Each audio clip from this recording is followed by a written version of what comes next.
Thank you to all my channel members, including my fan appreciation level members and my contributor level members, for helping support the YouTube channel. Hello, and welcome to my channel.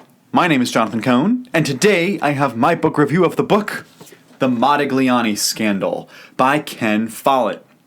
This is one of his earliest books that he wrote in his career back in the 1970s, and I just got into reading Ken Follett in the last year. I started with his Kingsbridge books like Pillars of the Earth, World Without End, Column of Fire, and Evening in the Morning. And I loved all of the books. They were all all-timer books that I've read. So I was just like floored by him. In fact, he catapulted his way just with those 4 books to being in my top authors of all time list. So I really love Ken Follett as a writer.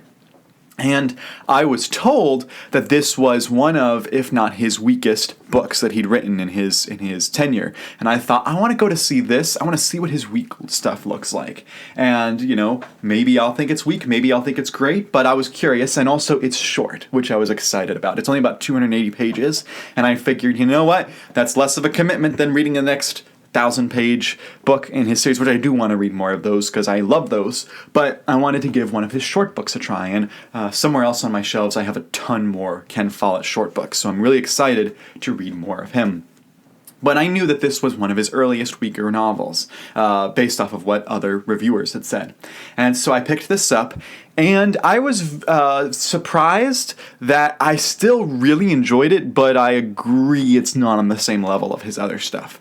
So what is the premise? Well, this isn't a historical thriller or a historical fiction book like the others, a historical epic I would describe them. This is just a thriller. You know, it's set, I think this is set like in the 1970s when it came out, so it's not exactly historical fiction, but it's a thriller. And what this book is about the art community, which is just kind of really funny that you can make a thriller about the art community, but stick with me. There is this famous painter who has died named Modigliani, and he, after his death, became super popular, and there is a missing painting of his. They know it's out there somewhere in Europe, but nobody knows exactly where it went up to because he gave it away to someone who gave it away to someone who gave it away, that type of thing. Because when he was alive, nobody cared about his paintings.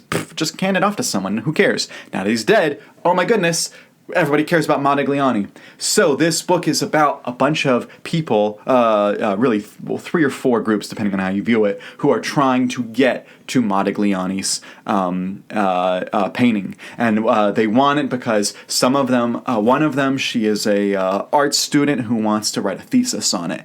Another person in the group is the owner of an art gallery, and he wants to have it to try to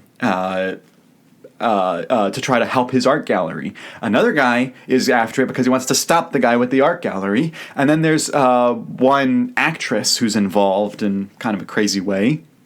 And then there's this painter who's down on his luck, and he gets involved somehow.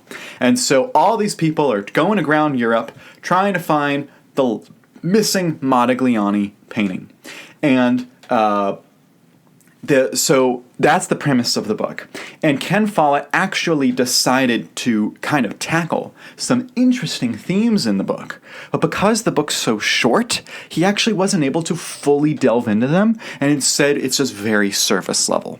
So one of the themes in the book that was just really fascinating was this theme about art and its appreciation.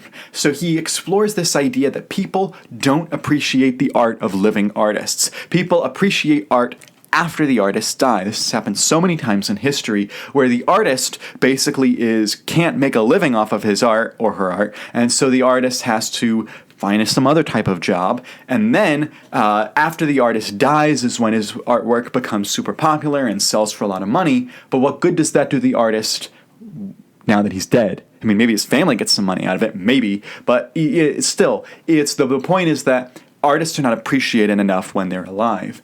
And this doesn't just apply to Modigliani in the book. this applies to the living artists. There are living artists in this book who are struggling, who just cannot make a living, who want to be able to do art full time and do their best with it, but instead they're forced to have to take other jobs because the art just isn't paying enough. And there's an argument that maybe businesses or maybe society should try to find a way to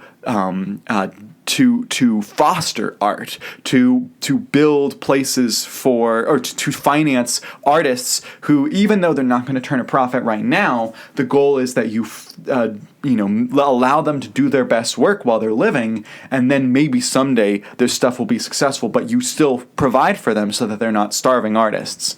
And as someone who has, artists in my family who work really hard and, can't make a full-time job with their art, and so they have to do it on the side. And I completely understand that sentiment. So despite all that I just said about that was really fascinating stuff, it just wasn't, he didn't have enough time. He would start to explore that idea and then completely abandon it for the cool scenes that were happening in the book. And so I was just like, You didn't develop it enough. This could have used maybe 30, 40 more pages of developing that theme a little bit more.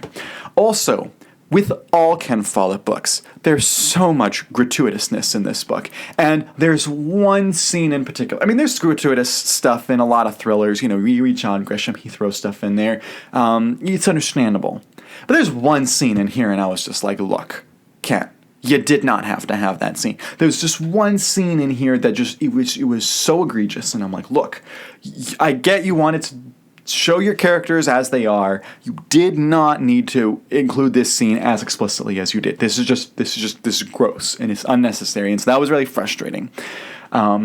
But other than that, as a thriller, it's entertaining. The book really doesn't come together until the end. The last 2 chapters, I would say, is when the book finally clicked. It's kind of like an Agatha Christie where you have a mystery and it's not revealed till the penultimate chapter, and then you have the denouement. Here, there's kind of a mystery happening, and it really doesn't tie up until the end. And so up until the book, I was like, really? How are you going to do this? How are you going to pay this all off? How are you going to give me a satisfying conclusion? And then he really tries to wrap it in a bow right at the end, and he tries to do it really fast.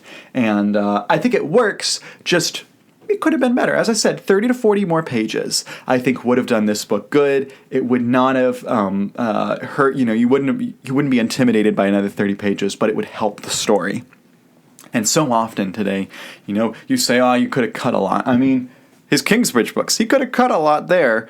Maybe he doesn't need to, but he could have. And so this is the rare example of, maybe you could have added a little bit more.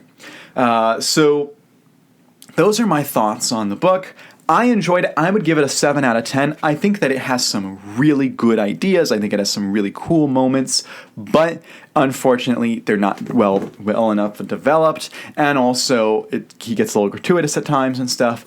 But if this is Ken Follett's weakest book, or one of his weakest books, man, am I in for a treat with the rest of his novels, because I really enjoyed this still. I still gave it a 7 out of 10.